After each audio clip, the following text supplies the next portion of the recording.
Hey, this is John Lee Dumas of EO Fire, and welcome to Master Leadership. Great leaders ask great questions, and this podcast takes you on a journey to master leadership with questions that matter to leaders who matter with your host, Lily Sanabria. Hi, this is Lily, and welcome to Master Leadership, where we connect with leaders worldwide to gain insights on important topics to help us on our journey towards greater significance. If you would like to participate as a guest, or if you have a question that you would like to ask a guest, go to masterleadership.org for more information. You know how lots of people want to travel, but they don't get around to it because life happens? Cassa Grant was terrified of becoming one of those people, so she made it a point to visit all 7 continents and has lived on 4, all before turning 40. But she sometimes didn't see the value in the experiences she'd had and how they related to leadership. And she could see other offbeat leaders struggling to own their weird. As a brand and leadership coaching and consultant, Cassa uses her extensive stories to help people see the universal themes of whatever situation they find themselves in. And then she helps them see that there is a way forward. She helps clients clarify their stories to amplify their impact and simplify their lives. And then she shows them how to have the confidence to put them to good use. They communicate clearly, get more buy-in, and feel really good about how they spend time in their business. Our interview will continue after messages from our sponsors. Did you know that a great accountant can double your business and save you tens of thousands of dollars every single year?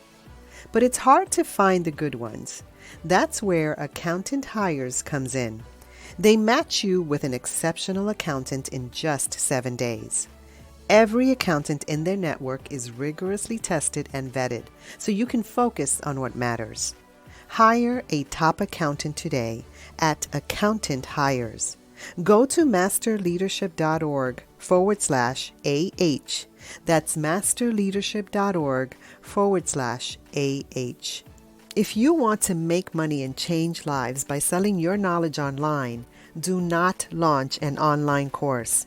Only 6% of those are ever completed. Create instead your own branded app and launch the ultimate learning experience that sells.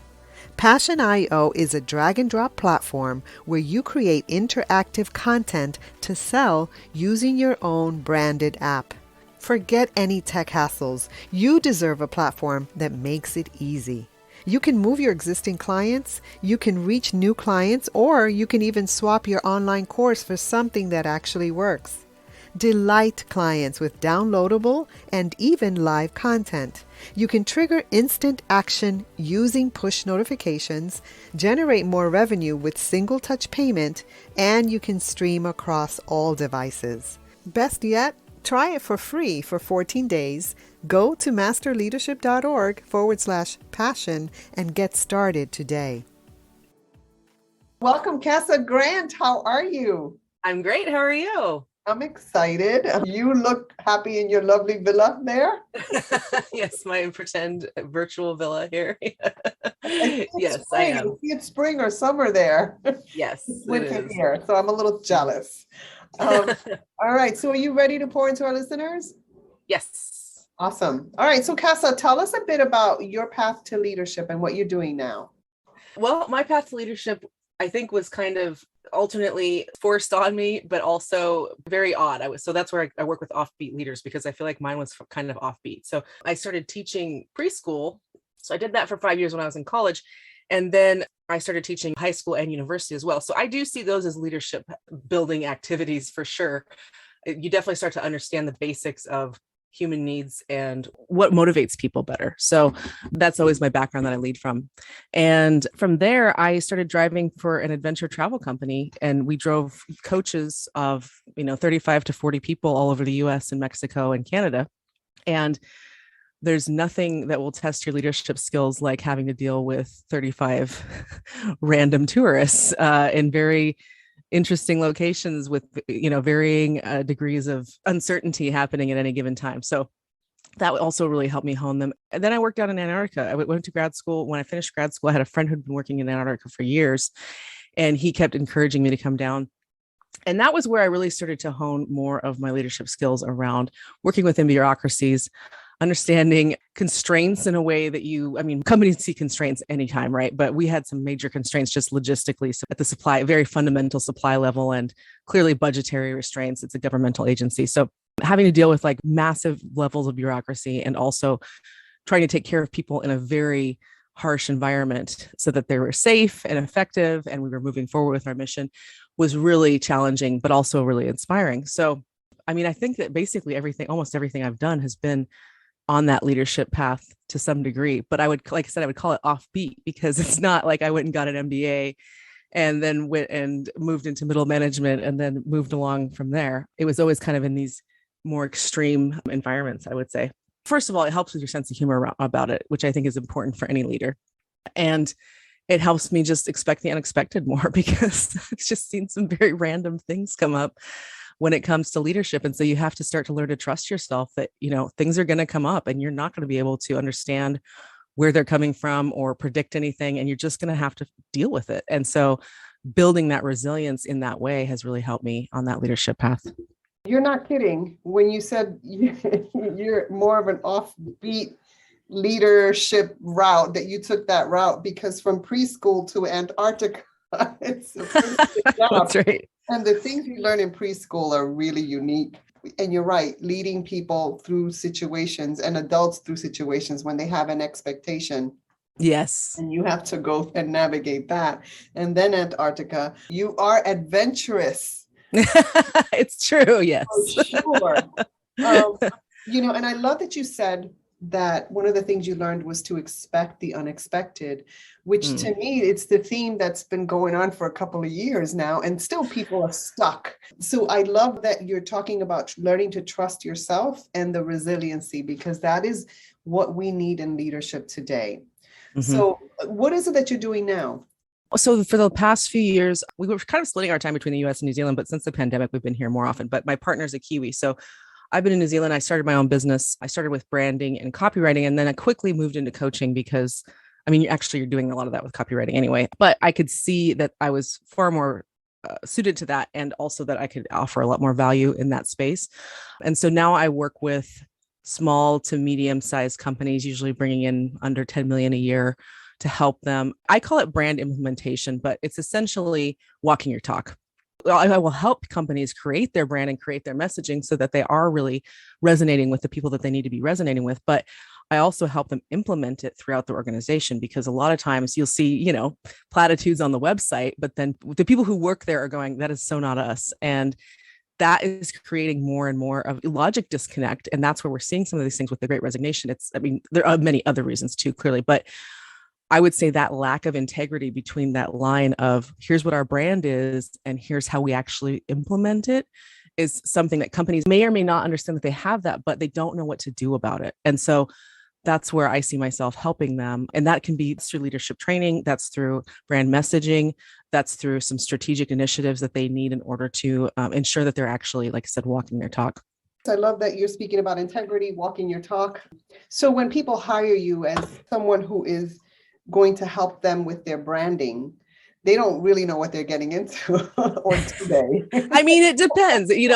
It's funny because, it really depends on where they think that their need is. Some of it is, they might come to me because they need help with branding and messaging, and especially with B2B. I do specialize in B2B service-based businesses. So, that is a tricky space to be in, especially if you're selling very high ticket items.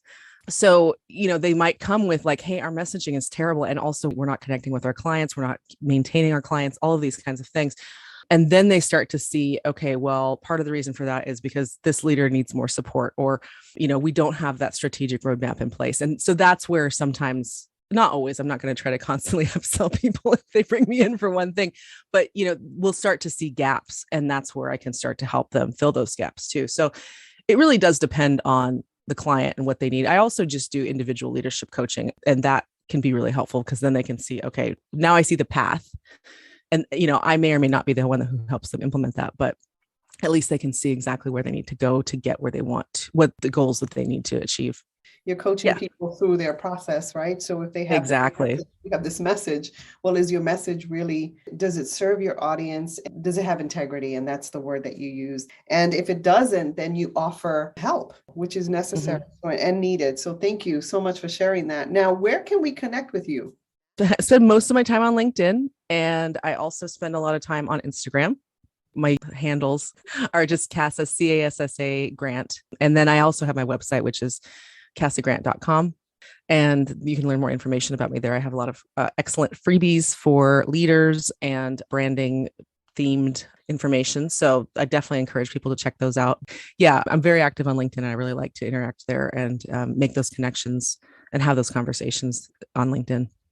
Thank you so much. Now, I've been saying this for a couple of months, well, for a long time. We're recovering, I think, from the global pandemic, COVID-19, and maybe experience. I don't know. We hope. Yes. But anyways, I know that you've learned a couple of things these couple of years. Any advice, any practice, any quotes that you want to share with us that help you most during crisis? Yeah, I mean, it's challenging for all of us, of course. But at first I thought, oh, I spent 3 winters in Antarctica, and the winters, it's dark for 4 or 5 months. It's just dark all the time. And the first winter you're down there, you're kind of watching that last plane take off and thinking like, I've made a huge mistake, right? And because you just don't know what's in front of you. And you know that it's going to be 6 months for the next plane, and it's going to be dark most of that time. And all of these things. And I did watch one person in particular, mental health went really poorly, and he was not doing well. So, you're kind of thinking like, oh God, is that going to happen to me? So there's definitely some fear involved there. But for us, we knew A, we had chosen to do it, and B, we knew it was going to end at a certain point. Whereas with the pandemic, none of us have chosen this. And we don't know when it's going to end or if it's going to end. I mean, there's definitely, I think in the business world, there are certain events where it's like, okay, it will get back to normal. I don't think it's going to get back to normal. I think we're going to have to create a new normal. And that's where this kind of volatility is really scary for people, and rightly so, right? We just really have no idea how to prepare, how to protect ourselves. So that's where you have to go back to those fundamentals of understanding yourself, understanding your business the best that you can, really focusing on what matters to the business and getting really smart about those key metrics that you really have to focus on. And clearly that's different for different businesses. But I think that's instead of overwhelm, for me, it's putting one foot in front of the other. We want to set goals. We want to be strategic around targets, especially quarterly ones right now, but put one foot in front of the other. Don't catastrophize. Don't go off down that rabbit hole, right? Just continue to do the things that you know are going to build the business, and the rest will fall into place. But it's really challenging to do that because, we want to be paying attention. We want to be looking out for hazards, and we should be doing that to a degree. But at the end of the day, like I said, there's no way to really imagine or know what's going to happen. We just have to work with what we have. So, I mean, that's not really a quote necessarily, but it's all about locus of control, right? The things that you can control, focus on. The things that are beyond your control, you want to be aware of. There are some things you can influence, and you can definitely continue to influence those things, but let go of the stuff that you don't control. It's not doing you any good to try to control it, and you're not going to succeed. And it sounds like expect the unexpected, trust yourself, and resiliency should be the new normal. Yeah. When I think about that, it helps with the mindset. It's like, this is what it's going to be. And you can be fluid in that. Leadership for sure needs to be consistent, and consistency in helping people to see that is what you're doing. And I really appreciate that. Yeah. And I mean, I think a lot of leaders can be consistent by, again, when we have these uncertain times, being honest about it, being honest about, I don't know what's going to happen. Here's my best guess, and here's what I'm doing as a result of that. But anything that doesn't ring true to people is going to erode trust. And trust is the number one thing we need right now, even because we can't trust in all these other environments around us, right? So if we can trust our work environment, that's going to make a huge difference to a lot of people. There's this saying about music is what happens between the notes, and trust is what happens between the big meetings, right? The big all hands. It's like the way that you show up for your people is how you build that trust one little brick at a time. I love that. Trust for me is a big deal. And I believe that it is the foundation of leadership. Good leader, Yes. Now, as a lifelong learner, Cassa, what are you learning right now? Right now, I'm going into vacation right now, but so I always like to have a few, this sounds so dorky, but it's true. I like to have a few things I'm focusing on that I'm like, oh, this is so exciting. And Steve Chandler is a coach that I really like. And he had recommended a book called Be So Good They Can't Ignore You, which is a Steve Martin quote. So I'm thinking about ways to hone my craft so that I can show up and I already get great results for my clients, but I think it's just so important to continue focusing on getting better at it. Right. So I'm looking at like a very light and fun strategic learning plan for while I'm on vacation. I get excited about that. That's really fun for me. And it's really interesting for me. And ultimately, that's the great thing about being a coach is like, the more self-improvement I do, the better I am for my clients. Like I had a friend who was a massage therapist. He's like, it's great. The more massages I get, the better I am at being a massage therapist. And it's kind of the same for me where it's like, yeah, I love learning more and getting better at coaching. And also that helps my clients. So that'll be the main thing I'm focusing on is the key strategic areas for me to improve my coaching and help get people results really fast. Like I use NLP a lot, which I really enjoy, and sleight of mouth and things like that, like language patterns that will help people get out of subconscious beliefs. But I want to get even more skilled at that. So that's one of the goals right now. I love how you love what you do. You love it so much that you're taking it with you on vacation. It's who you are. You can't separate that. And it's true. Yeah. And it's the foundation of who you are. It's your core. And I think, when I look at someone who I would want to hire to help me, it would be someone who loves doing what they're doing. Yes. So now, Cassa, when you think about leadership today, what most concerns you and what are you most hopeful about? Well, there's a couple of things. What most concerns me is people having a hard time bringing their full selves to work. And by this, I don't mean that you're an oversharer and you talk about things that are completely inappropriate for work. But I do mean, like, if you have a background like mine, where it's, you don't have an MBA, you might feel like, am I legit? Being able to be honest, like not in a way that's self-deprecating, but just like tell your stories about your history and not always coming back to it either. Because I've definitely had leaders like that, where they're just like always drawing parallels to this job they had 20 years ago. That's kind of not relevant, but more about pulling those stories from everyday life and putting your unique twist on it as an offbeat leader. I think that people struggle with either oversharing or not sharing enough. And so then they have this authenticity disconnect with their people. And so helping bridge that gap, I think, is really important. That's something I'm concerned with. The other thing I see too, well, this is just across the board, overwork, lack of delegation, lack of communication as a result of that. People thinking they have to do all of it themselves, especially if you've moved up the leadership ladder. I mean, I see this so much of just like people thinking that they have to prove themselves by just working themselves to the bone. And it's not helping anyone. It's actually creating bottlenecks that are completely unnecessary. So that's a whole other you feel like podcast episode. I know this happens a lot in education where people, especially in yes, where they feel like they have to prove their very existence, but it's also cultural because it's coming from the very top. Exactly. And it's because you'll see the leader, the CEO going, don't do that, but then messaging people at night or whatever, on Slack. And it's just like, you set the tone. And if you cannot say one thing and then do another and expect people to just do what you say, that's not going to happen. Right. So that's, again, that integrity of walking your talk. So those are the big things that concern me. And, we're seeing more and more burnout as a result of this type of behavior. And it's just not worth it. I just am like, life is too short.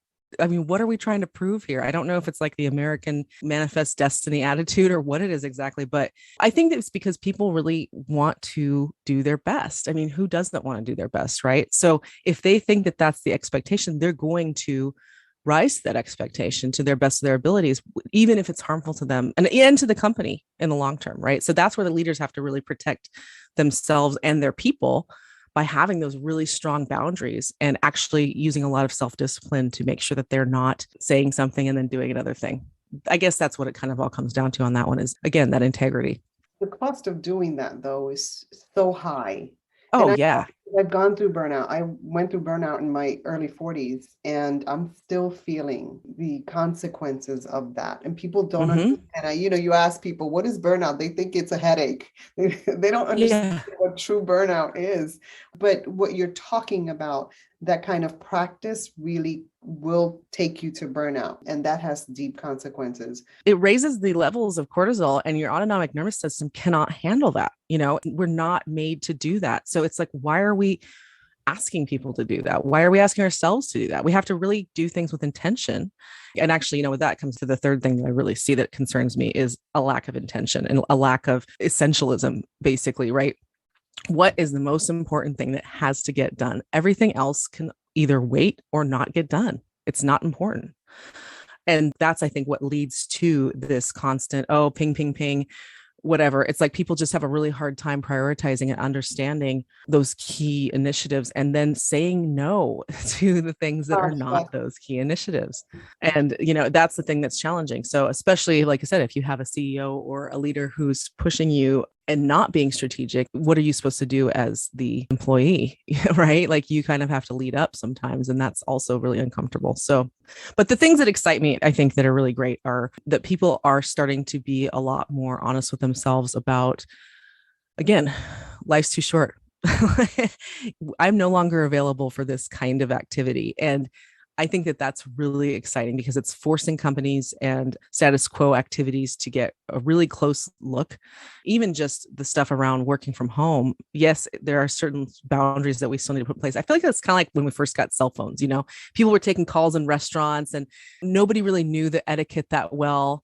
And now it's like, I get nervous. I don't even call people without scheduling it first, right? Like I don't just call people up anymore. And so I think we're going to get there eventually. Like right now, we're still kind of figuring out, okay, what does it really mean to work from home and what's appropriate and what's not appropriate? But that to me is really exciting from an environmental standpoint, of course, and also from a flexibility standpoint. The whole idea of your boss having to stand over and watch you is from the industrial age. Most of us do not work industrial jobs. And that's not everyone, clearly, but a lot of people who are working from home, they're not working industrial jobs. So either the work gets done or it doesn't. So you don't need the boss standing over you, making sure everybody's working. And that level of trust that companies are going to have more and more in their employees, I think is going to be better across the board.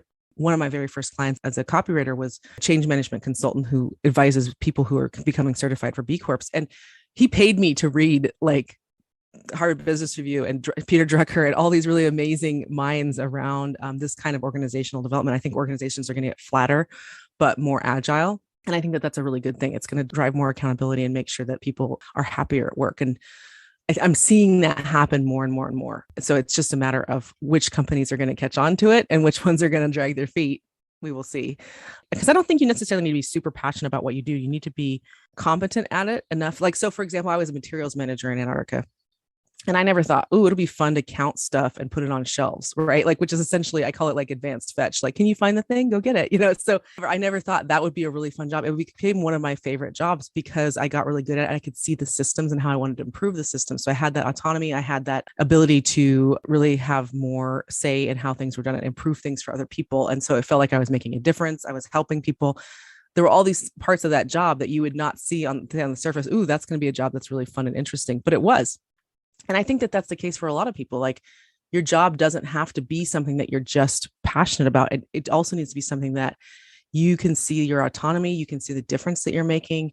You can get really good at, and then you start to see how to improve it more and more. So that creates more of that autonomy. So I think that we're going to see more of that as well as people hopefully continue to focus on how to use that capital in their careers, if that makes sense. It absolutely does. And it brings to mind a couple of things. One is, having these boundaries or becoming someone who places these boundaries and starts to think differently. I think it's because of a couple of things. I think it's because of the pandemic, but I also think it's a generational thing. Yeah, I think so. I mean, it's funny because I'm right on the cusp of Gen X and millennials. And yeah, I think so. I mean, from a very young age, well, first of all, I started to think, I don't think we're going to make it as humans on the planet. I mean, I don't know that. Now I'm a technologist and I think that we might find some things in technology to save us, but technology, yes, but humans need to really up their level and how they care absolutely. Care about each other. Absolutely. Definitely. But I started to realize at 20 or something, I was just like, whoa, I don't think we're going to make it. And that really changed my entire trajectory of how I was looking at my life. It was like, I don't have time to, do a traditional job path or whatever, it just didn't make sense to me because it was like, well, we just don't know what's going to happen. I might as well do what I think is important to me, which at that time was travel. I really wanted to travel. And I have, I wanted to say, okay, when I'm 40, I've been able to do these things. And it wasn't just about bragging rights. It was more like, I wanted to do those things. So you start to think more about, what is my life really about? Sometimes it is just about following a certain path, and that's okay. There's nothing wrong with that. But other times it's not. And when you have that realization, I think more people in my age and a little bit younger have had that realization of like, what's the point of all this? Like, the point is living a good life, in my opinion. So what are the things that are going to help me get there? And that may be a path that's a little more what I would call traditional. I'm doing air quotes right now, but it also might not be. And it's okay to have either, right? So And I've interviewed people across all generations. And, I can see Gen Xers, Gen Zers, millennials, the way they think, but also even older generations shifting and embracing. And I love that we can come across and talk about the way we're thinking. Well, and I think, the information age, it's been so amazing in terms of like being able to access the information that you need when you need it has been such a game changer with that. And I think that's part of what's happening here is, we always had information before, clearly, but what access did you have to it based on who you were? I mean, could I have run a business from my home 20 years ago? The barriers to entry on certain things are so much lower. And it really does create more equality in that way. And the other thing is, we're always looking for meaning as humans. And so I think that's just come to the forefront more and more in the past like 10 or 15 years. And I think it's going to continue because it's like I said, what's the point? What is the point of all this, right? Like, if you can wake up in the morning and say, I did my best yesterday, I think that's the point too, and that might not always be the case, right? But you learn from it and you try to get better. So that to me is what's satisfying. Yeah. But, it could be different for different people. Yeah. I love the offbeat thinking, offbeat leadership. It just speaks to my heart. All right. So you have an option here. You can take a question from a former guest, or you can share a challenge or struggle that you learned from. I'd love a question from a former guest, actually. I'm not surprised. All right. So Tina Clements wants to know, what have you done this year to follow your personal dream and goals? Ooh, that's a good one. Well, I will say that I have really doubled down on the coaching. Like, I knew I wanted to coach for a while. I started putting things in motion kind of in 2019. And then this year I was just like, all right, there's no more excuses for like getting out there, for making myself known, for really showing up as the kind of leader I want to follow. And so I'm really proud of that, actually. It's scary and it takes time. And as you know, you have to continue to push yourself and to continue to put yourself out there. And especially at first, it can feel really scary, as building a personal brand, all of those things. But I've just decided, like, again, one foot in front of the other. I'm going to do my LinkedIn post today. I'm going to sign up for podcasts. I'm going to do these things. And it's just one little thing adds, and then you continue to build that capital. So I'm really proud of how I've put that in motion and stuck with it. The quote that comes to mind for me when I think about you is that beautiful quote by Gandhi, "Be the change you wish to see in the world." Nice. Where you take ownership, you take the responsibility of doing that. Because we can't teach what we're not. I guess we can, because we have a lot of teachers that are doing that, or educators or leaders, right? However, to really nail it and to really hit the hearts of our students, we've got to walk the talk. And be that change. And so I see that in you, and I love that. Thank you so much. You truly inspire me, Cassa. That is such a beautiful compliment. Thank you. I appreciate that. Awesome. So as a listener of this podcast, what's a question that you would like a future leadership guest to respond to?